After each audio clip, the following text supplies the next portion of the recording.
This week on Talking Pictures with Neil Rosen, we'll look at The Fabelmans, Steven Spielberg's semi-autobiographical coming-of-age drama, the new investigative journalism film She Said, the serial killer thriller The Good Nurse, the historical civil rights drama Till, plus a new documentary about the now-defunct popular eatery The Automat. We've got all that and many more movie picks coming up.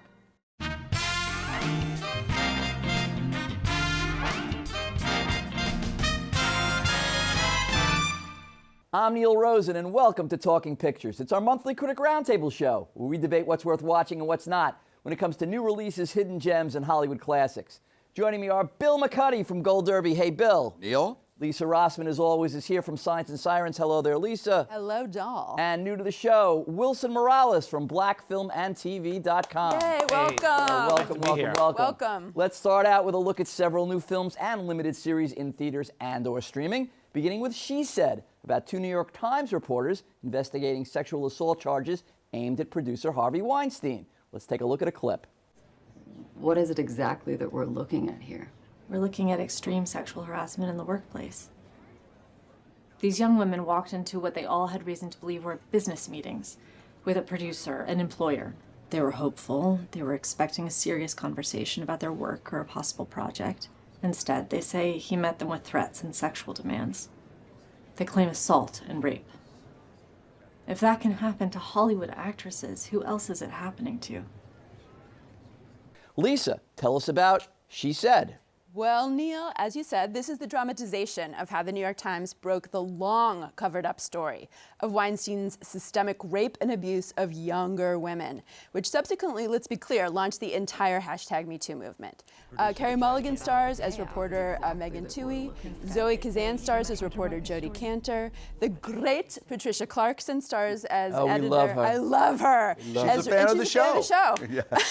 She is. She stars as editor Rebecca Corbett, and it is directed by Maria Schrader, who is known for directing the Netflix series Unorthodox, which a lot of us are fans of.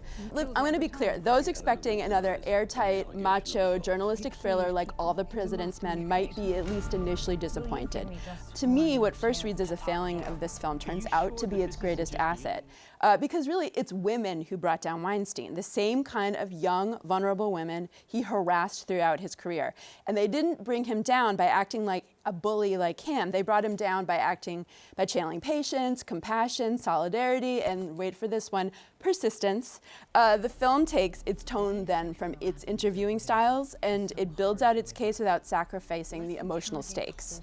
It's my opinion that both Mulligan and Kazan deliver word-worthy performances, and I have to say it would be the world's greatest irony if a film about bringing down Weinstein ended up scoring what he cares about most, which is Oscars. Yeah. Bill? You know, it's funny, I haven't seen this. I was waiting to see what you guys thought, but anything with Carey Mulligan has me in it from Jump Street, Yeah, so she's I'm interesting. going. I want to see this. Wilson? I like the film, but at the same time, as a fan of journalistic films, it had the same tropes we were expecting as far as finding the witness, getting them to go on record. So I didn't think they brought anything new.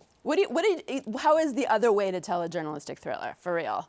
You can find other ways, but I think... Were they supposed to make, like, Well, I don't know, I think- a pastiche? From other films we've seen in the past, whether it be Spotlight or The President's Men Those or are all The the exact- Insider, they the do last exactly half the same hour thing. always have the same thing. Exactly. Okay, I'm sort of with Wilson here. I have to tell you, look, it's a well-intentioned film. I'm thrilled Harvey Weinstein is behind bars. I think what the New York Times reporters did was a very admirable, great thing.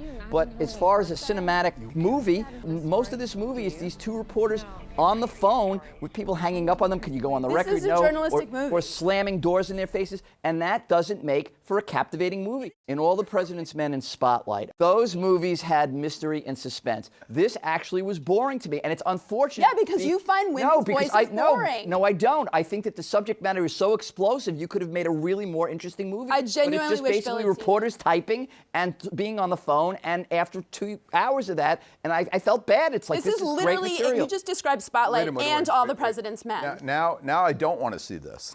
I was excited a minute ago. Moving on, Bill, tell us God. about the movie The Good Nurse. Based on a true story doesn't always mean it's going to be good, but in this case, we do have a good film, in my opinion.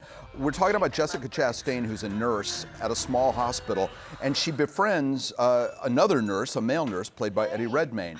He is the cause of death, it turns out, in many of the patients who are there, and he gives what I call a creepy-rific performance as a guy who at first she likes, and then out of her comfort comes discomfort.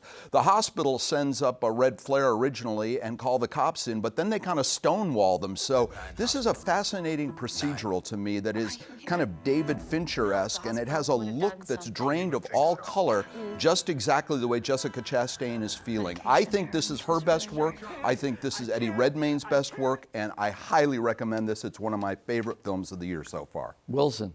I would concur with you because I think Eddie Redmayne plays the role with such a subtleness that you don't know what to expect from him. And then when you know the true story, you look into it and you say he gave a fascinating performance because you weren't expecting this type of story without giving so much away, even though it's based on a true story, is what to get out of it in terms when you're getting a serial killer.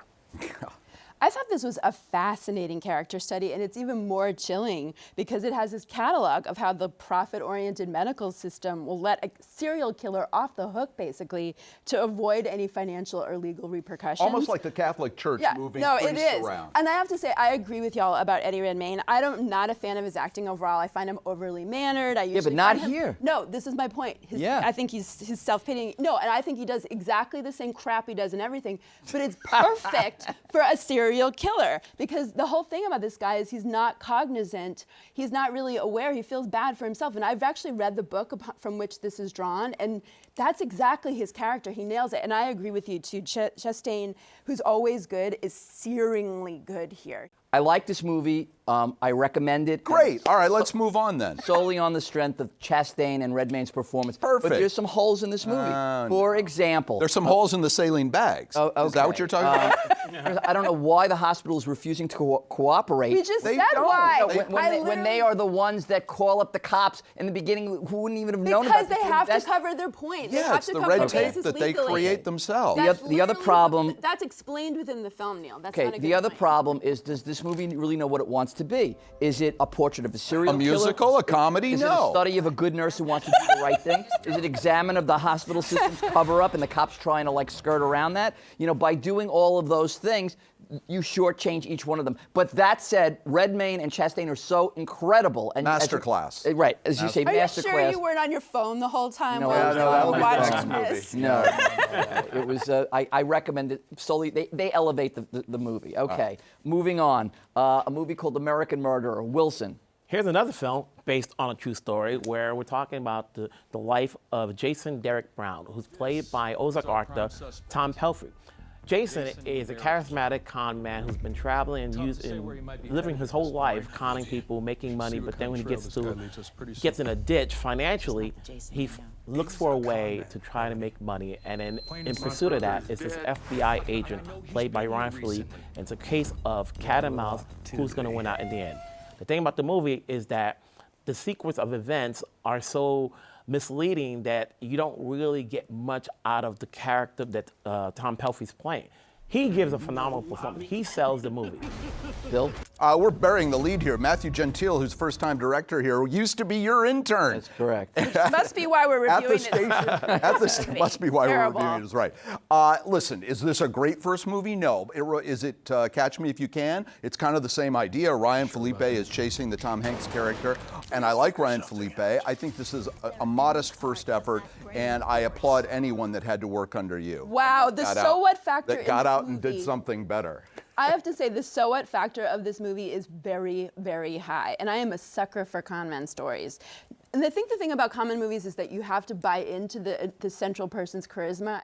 I mean, I also think Ryan Phillippe, I'm interested that you thought he was good because he seems half dead. Like, the whole time he has this look on his face, like, But he what sells. what am I doing in this movie? There's a lot of Botox For in his me, face. only Idina Menzel is fun to watch here, and that's I because liked she's her. honestly always fun to watch. And Jackie Weaver's in this thing. I love Jackie her, Weaver. but Look. she also seems like, what am I doing in this film? I did wonder that. I did wonder that. I think for a first-time effort, it's fine, and I'm not just saying that because of Yes, a you personal are. connection. Yes, you are. No, I think that I look forward to seeing what he's going to do in the future, Matthew Gentile. And look, there are some problems with the script. More details on the guy in real life might have been good, but I thought that Tom Pelphrey was very charismatic, unlike what you thought, Lisa. And I think that's what held me into the movie. And the end of the film more than held my attention.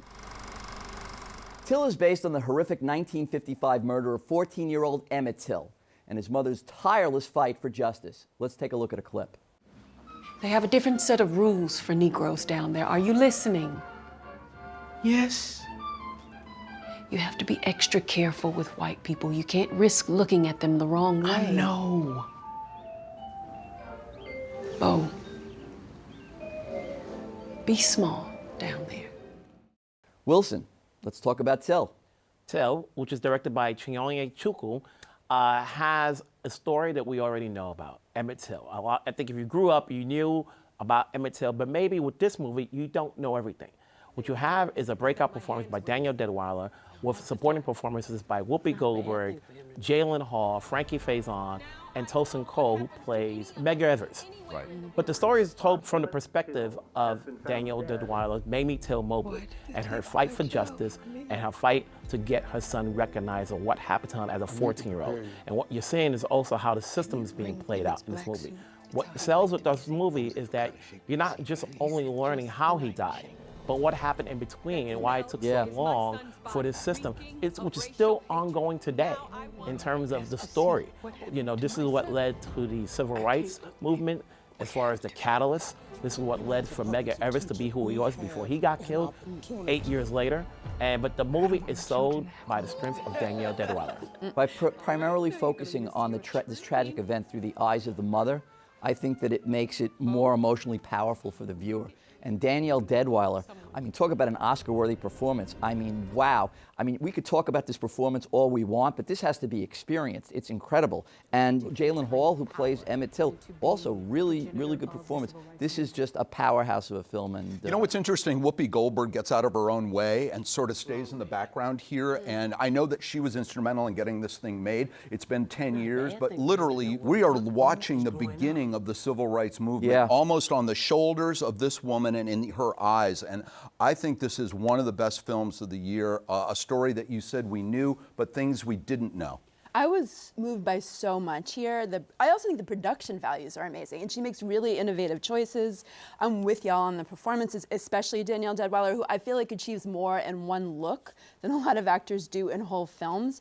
But honestly, the thing that blows my mind the most is like the lengths that Chukwu goes to avoid the pitfalls that so many films about Black history fall into, which is she does not perpetuate atrocities against Black people while she's making the film. If I have a quarrel and it's very mild, I would have loved to have known who Mamie was separate from the loss of her son, but maybe not knowing works because she didn't get to know either. It's an exceptional film, and it'll leave you, it'll not only move you, it'll leave you more than a little unsettled after watching it, which is the aim of this. Yeah.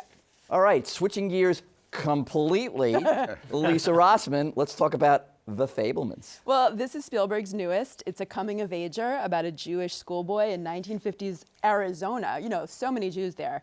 Well, No, but there is a community. They wander the desert. Right? They thought they ended up in Arizona. High five, bringing it, baby. This kid dreams of becoming a filmmaker, and those dreams unintentionally complicate the very troubled marriage of his parents, concert pianist Michelle Williams, and computer scientist Paul Dano. I have to be honest, I did not think I would have the patience for what is essentially Spielberg's most autobiographical film, but it turns out that lack of slickness is part of the movie's appeal, because as well as, I have to say, it's gloriously specifically Jewish, and I think some of that is because Spielberg wrote the script with longtime collaborator, Angels of America writer Tony Kushner. But here's the thing, I have often been turned off by Spielberg's sentimentality, though I know he's an exceptional filmmaker, and here in the story where you'd most expect that level of pablum, we get this dry wit and this emotional authenticity that I love, especially its ending, which to me is the best ending ever of a Spielberg movie. Wilson. I thought it was okay. I think if he had named the character Spielberg, it would go a lot more as opposed to just naming it The Fabelmans. That's true. If you go in there not knowing who The he is, Fable Man. that's The Fabelman. I think that's funny. If you go in there and not know anything about Spielberg, you'll just think this is an Who the- afternoon who- special. Who doesn't know about Spielberg? I think everybody's going to know. Like, what Spielberg. rock would I they be agree with living the under? end. I agree with the end of the movie. I ending's wish the rest awesome. of the movie was as clever as the end. Without giving away the end, if you don't know who that character is, you're like, okay, what does that mean? Look, I got to tell you, this is way too much about his parents. This is a guy who thinks his parents I are love it. way more interesting than they really are. Yeah. And I like Paul Dano, and I love Michelle Williams, and I couldn't have been less interested in anything they said or did. Concert pianist, she plays one little thing one time. No, that's, oh my God. I know, once I know. again, She's being held back. She didn't get to. No, literally, you're perpetuating the atrocity that happened to her still, once it again. just doesn't pay off to me. It doesn't really lay the groundwork for what he became. That story at the end of the movie where he meets a famous director, there must be a million times that happened to Steven Spielberg. That would be a much more interesting movie than this. Lately there's a bunch of semi-autobiographical tales by directors who think their lives are a lot more interesting than they actually are. Like what I said about The Good Nurse, this movie can't decide what it wants to be. Is this a movie about, his parents' shaky marriage, how he became a filmmaker, his coming of age, falling in love for the first time with this Jesus freak girl, his anti-Semitism that he's facing in the school in Northern California by bullies? Each one of these subjects on their own would have made an interesting movie, but it gets watered down by, he's all over the place with I this honestly thing. think that's the selling point of this movie. I think y'all are missing the boat again. Okay, I did love the cameo by David Lynch playing iconic director John Ford. That was terrific. I thought that was very good, but I had problems with this movie. I don't think it's terrible. I'm mixed on it. Well, All right, Bill, tell us about a new documentary that I love called The Automat. Spoiler alert, he liked it. For those of you who don't know what the Automat is, it's a place that our grandparents used to go to in Philadelphia. Hey, and I then went in there. New York. Yeah, well, I meant, I said your contemporaries. It's basically about food in a box before McDonald's and communal tables, delicious food actually, all served from a tiny window. And get this cast that first-time director Lisa Hurwitz has thrown into the recipe. Mel Brooks, Ruth Bader Ginsburg, Colin Powell, Elliot Gould, and Carl Reiner. This has been nominated for a Critics' Choice Doc Award, which it deserves, and you will not believe what you used to be able to buy for a nickel. I heartily recommend this. And stay till the very end where this director, who I think scammed Mel Brooks into being into this thing, gets him to do a song, an original song that closes out the film. It's just charming. The Automat.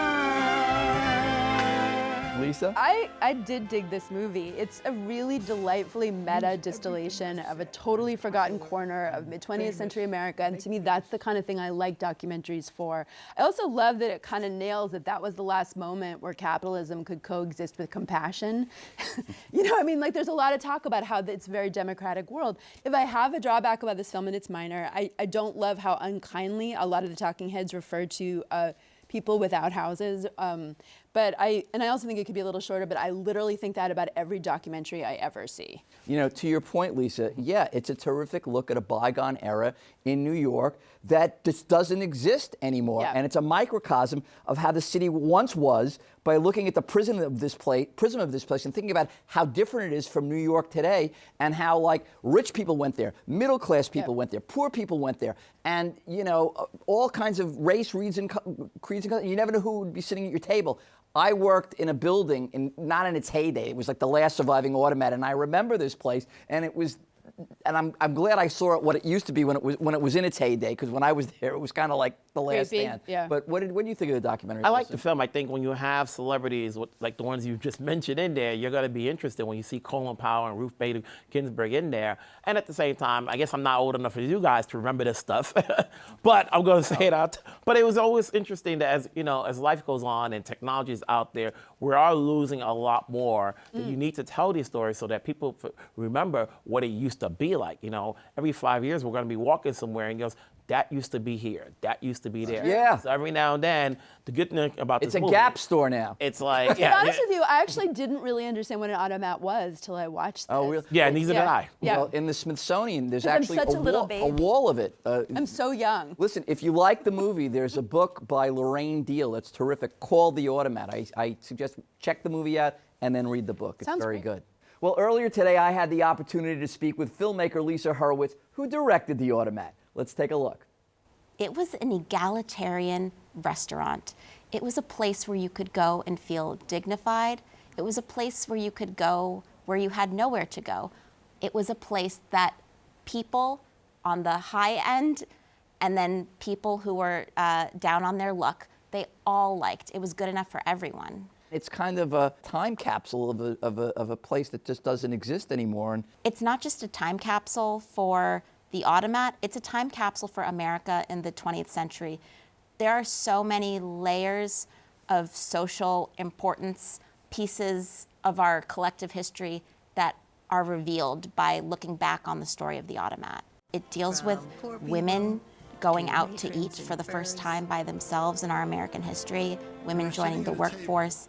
It deals with racial integration, people of all races being able to eat in restaurants. It deals with workers' rights. It deals with affordability of food. It deals with World War II and the effects that that had on the American public.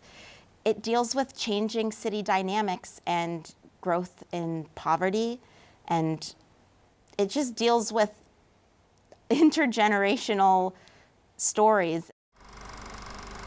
Sometimes my second hand stops, which means that time stops.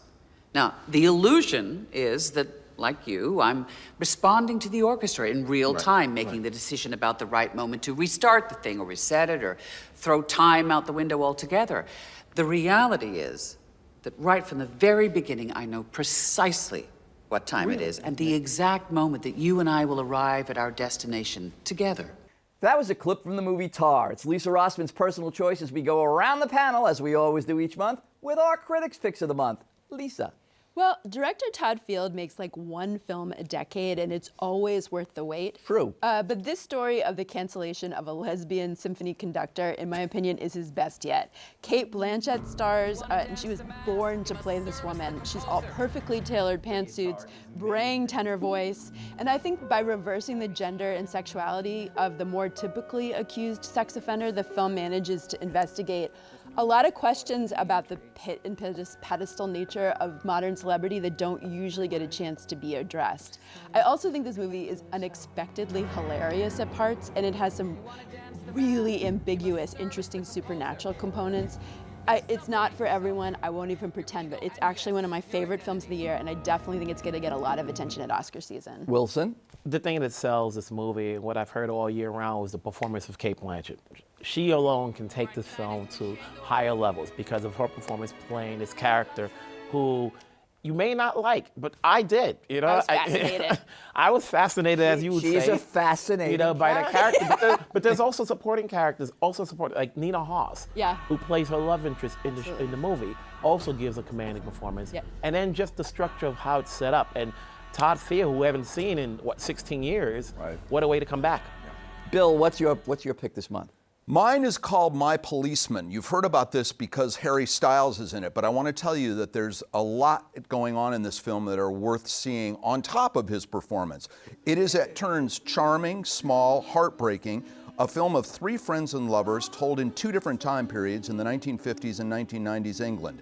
That doesn't always work, but it does here. It's about a young teacher, her boyfriend, the policeman, and a third guy, a museum curator that they befriend. The men fall in love, but the policeman weds the teacher to keep up appearances. Styles plays the policeman, and then Linus Roach plays him later on. David Dawson is terrific as the curator, and then the unbelievably, almost unrecognizable Rupert Everett is him as an older man. And then Emma Corrin and Gina McKee, who we loved from Notting Hill, play the woman in the film. I think this is one of the year's best small films, and I highly recommend it. I think this. Hey, All right. Wilson, what is your Critics' Pick? Well, I got a film that hopefully you'll be able to watch at some point. It's called Is That Black Enough for You? It's a documentary by former film critic Elvis Mitchell. And it's his love letter to the black films that were done between the 60s and the 70s, the evolution, told through his eyes, from this perspective of watching these movies being done from Sidney Poitier to the blaxploitation films, and he's got in there interjected with interviews with Lawrence Fishburne, Sam Jackson, Zendaya of all people, commenting about movies from the 60s. You wonder, like, when did she see these? You know, but there's a history lesson to learn for those who haven't seen those movies, because now that we got a gazillion channels, You don't get to see these movies anymore. You're not seeing a lot of Sidney Poitier's movies anymore, except for the 3 that we all know about. You know, so he's breaking it down as far as how did it go away in terms of where do we go from Sidney Poitier, from him being the leading man, and it tells you why he stayed away and then came back as a director. And he also talks about the blaxploitation films and how that went away as well. It's a fascinating film that everybody should watch. I agree. I think there's so many interesting insights into black film here. Plus, all these interviews with these great black actors and filmmakers. I think it's required viewing for any student of film. It was a really good Elvis pick. Mitchell is kind of a video savant, and he's kind of a Tarantino-esque, deep dive guy. So this is a pleasure. My pick this month is Ken Burns' 3-part documentary, The U.S. and the Holocaust. Burns utilizes his signature narrative style with voiceover narration and personal stories that carries a lot of emotional impact. He covers the rise of Hitler and how he systematically killed 6 million Jews in concentration camps, and Burns shows a lot of graphic, horrific footage. But the crux of Burns' film is how the U.S. denied millions of Jews entrance into this country, which could have saved millions of lives. Burns shows you that FDR and his wife Eleanor did want to help somewhat, but why were they stymied in Congress? Anti-Semitism, combined with the fact that many Americans were on breadlines. So more Jews emigrating here meant more competition for scarce jobs. The film also fires a warning shot at the end by showing you recent footage, like Charlottesville, for example, and draws parallels to what's going on today in this country.